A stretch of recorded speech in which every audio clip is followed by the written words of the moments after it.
देखो आज नुआ यात्रा गोटे एठी आसी पहुंचला प्रथम दिन आज यात्रा केशरी मु धन्यवाद देवी तार जे उद्योक्ता ताकू धन्यवाद देवी जे यात्रा भली एक कार्यक्रम यात्रा केवल लोकंक मनोरंजन पाई नुह मनोरंजन सहित समाज को शिक्षा दबा पाई एक नूतन व्यवस्था यात्रा माध्यम लोक माने समाज रो सचेतनता वार्ता पाई परिबे।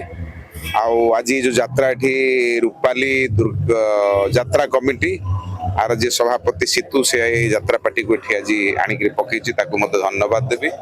नुआ यात्रा पार्टी कलाकार पुराणा कलाकार यात्रा पार्टी नुआ निश्चित भाव में यात्रा पार्टी जन समाज रे मनोरंजन सहित शिक्षणीय वार्ता दब ये आशा मु यात्रा पार्टी रखुची। यात्रा पार्टी समस्त कलाकार मान अभिनंदन जनाऊँ से माने उत्तम भाव में यात्रा को परिवेषण करंतु लोकों मनोरंजन करंतु समाज को शिक्षा दियंतु एवं ये यात्रा पार्टी उत्तरोत्तर उन्नति कामना करुच्ची। यात्रा पार्टी जे ओनर तांको धन्यवाद दूँ।